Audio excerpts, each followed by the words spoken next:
लफड़ा is the best continuous condition of the YouTube. ऐसा है ना कि मैंने सुना था कि सिविल वार होता है, डोमेस्टिक वार होता है, लेकिन भाई साहब मैं पहली बार सुन रहा हूँ कि यूट्यूब वार भी होता है। वार को छोड़ो, आरसीबी फाइनल जीत गई सच्ची।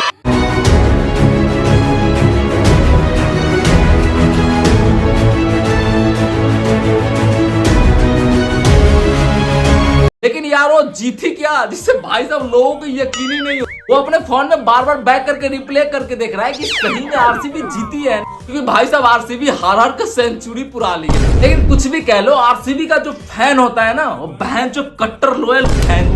अब साला मुझे ही देख लो, मैं दिल्ली से हूँ, लेकिन मैं भगवान से प्रे कर रहा था कि भाई साहब बैंगलोर जीते। अब विराट कोहली भी सोच रहा है कि हमारे सर से ये पनौती कब उतरे, क्योंकि महिला टीम ने तो अपनी पनौती उतार ली है और अब बारी मेरी है। लेकिन भाई साहब आरसीबी एक ऐसा टीम है जिसको कोच उसको कितना भी मोटिवेट कर दे, वो अपने तरीके से ही खेले।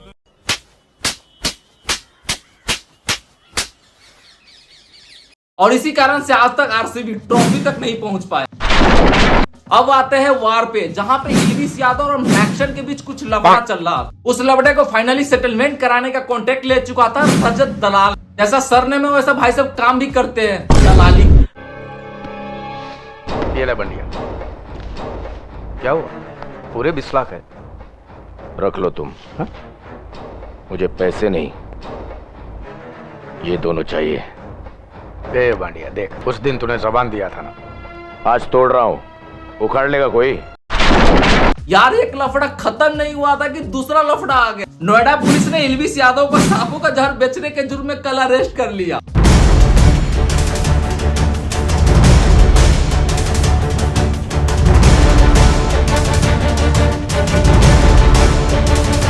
मैं यही सोच रहा था कि एलवीस भाई यार इतने महंगे महंगे गाड़ी लाता कहां से, लेकिन अब मुझे समझ में आ रहा है कि भाई तो सांपों का जहर से इतना ज्यादा पैसे छाप रहा। अच्छा सही में सांपों का जहर से कोई इतना अमीर बन सकता है क्या?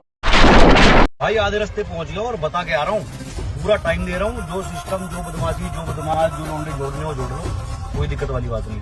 और तुम्हारी माँ ने दूध पिलाया हो एमएक्स, तो हमें ऐसे बता के आ जाइए कितने। भाई एक बंदा ना मुझे कॉल करके धमकी दे रहा है कि तुम अपना लोकेशन भेजो, मैं आ रहा हूँ। तो भाई मैं उसको फाइनली बोल दिया हूँ कि तुम अपना लोकेशन भेजो, मैं ही तेरे पास आ रहा हूँ। और भाई मैं मैक्सन जैसा चुतियापा बिल्कुल नहीं करने वाला हूँ। मैं अपने साथ ये सब्जी काटने वाला चाकू और ये जिम करने वाला रड ले जाता हूँ, और वो जैसे मेरे पास आएगा ना, मैं मैक्सन जैसा हाथ बिल्कुल नहीं मिलाऊंगा। मैं डायरेक्ट उसको पीटने ही लगूंगा। उसको संभलने का मैं थोड़ा भी मौका बिल्कुल नहीं दूंगा। भाई मेरी एक बात सुनो, कोई भी बंदा अगर अपने लोकेशन पे तुम्हें बुलाए ना, तो तुम उसके लोकेशन पे बिल्कुल मत जाना, अपने लोकेशन पे उसको बुला, नहीं तो जोश दिखाने के चक्कर में बहन चो गांड सब मरा जाएगा।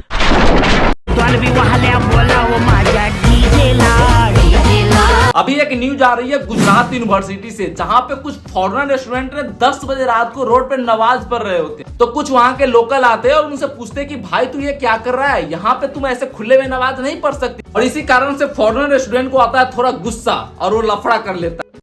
नमाज क्यों पढ़े भाई? इधर नमाज पढ़ती है, क्यों पढ़ती है? नमाज पढ़ने की जगह ये कोई मस्जिद है, मदरसे है। ओ भाई आजकल सभी लोग लफड़ा ही करने में क्यों आगे रहते हैं? मुझे ही देख लो, लफड़ा करने के चक्कर में बेचारों को इतना ज्यादा मार लगा कि वो सभी लोग हॉस्पिटल में एडमिट। उसको लगा होगा कि इंडिया के लोग बड़े शांत होते हैं, इसलिए लफड़ा कर लिया। लेकिन उसको क्या पता, यहाँ पे कबूतर भी उड़ता है ना, तो अपने एक पंख से पिछवाड़ा झांपिए के उड़ता है। तमंचा कच्चा में रख लो बबुआ,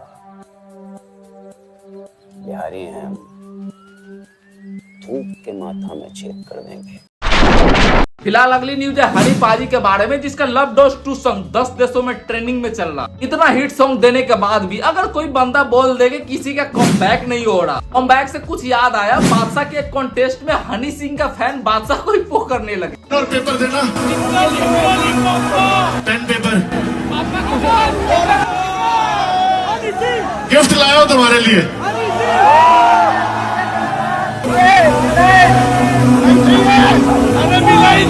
कुछ लिरिक्स लिख के देना, तो पापा का कमबैक हो जाएगा तुम्हारे का। बताओ, इतना हिट सॉन्ग देने के बाद भी बादशाह भाई ये कमबैक नहीं तो और क्या। और मुझे पता है कि आपका गाना 1 साल से ना डाउन टू अर्थ चल रहा है, तो भाई अपने घर जब खांच का हो ना, तो दूसरे घर में पत्थर नहीं मारना चाहिए।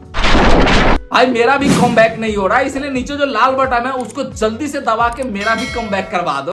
Everybody knows that I'm breaking down. Everybody knows I ain't faking now.